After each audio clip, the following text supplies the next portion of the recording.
আচ্ছা ধরো আমি তোমাকে 1000 টাকা দিলাম, ঠিক আছে ধরলাম, তারপর? এখন আমার 1000 টাকা ফেরত দাও। তাহলে তুমিও ধরো, তোমার 1000 টাকা আমি দিয়ে দিছি। আমি ধরাই বিশ্বাসী না, আগে তুমি আমার টাকা দাও। বিয়ের আগে তুমি আমাকে কত ভালোবাসতে, কত জায়গায় ঘুরতে নিয়ে যাইতে, কত কিছু খাওয়াতে, আর এখন পরীক্ষার রেজাল্ট যখন এসে গেছে পড়াশোনা করে কি লাভ? এই শুনছো, তোমার চায়ে কয় চামচ চিনি দিব?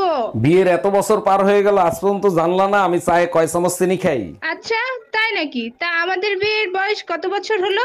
আচ্ছা তুমি এক কাজ করো, 2 চামচ চিনি দিয়ে দাও। আচ্ছা আব্বু, তুমি কি কখনো পাগলা গারোতে গেছো পাগল দেখতে? 23 বছর আগে একবার গেছিলাম, 31শে জানুয়ারি 2001 সালে। এই কি বললা তুমি? ওই দিন তো আমাদের ম্যারেজ ডে ছিল। আরে অরুণ ভাই, আপনি বাটন ফোন ব্যবহার করেন? এখন কেউ বাটন ফোন ব্যবহার করে? ভাবি সবার থেকে আমি তো একটু আলাদা, তাই এখনো বাটন ফোন ব্যবহার করি। সত্যি করে বলেন, নেট কেনার ভয়তে বাটন ফোন ব্যবহার করেন তাই না? আরে না ভাবি, সবাই টাচ করে মজা পায়, আমি এখনো টিপে মজা পাই।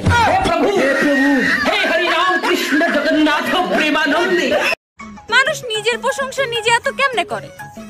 আমি যে এত ভদ্র, আমি কখনো কি বলছি?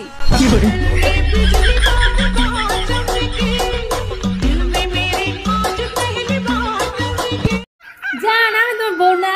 বউ তো আমার কত ভালোবাসো।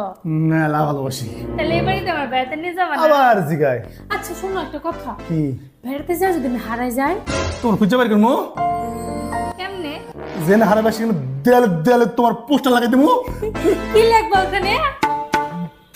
যে পাইবো তার। মানে কি? এই জানো, স্কুলের ম্যাডাম তার ছাত্ররা বিয়ে করছে। সর্বনাশ। আচ্ছা আইফোনে যদি নোকিয়ার পিন দিয়ে চার্জ দেওয়া হয় তাতে কি কোনোদিন চার্জ হবে? বোকার মতো কথা বলো কেন, তাতে কি কোনোদিন চার্জ হবে? তাইলে ম্যাডামের এখন কি হবে? চার্জ দেওয়ার জন্য তোরে ডাকছে।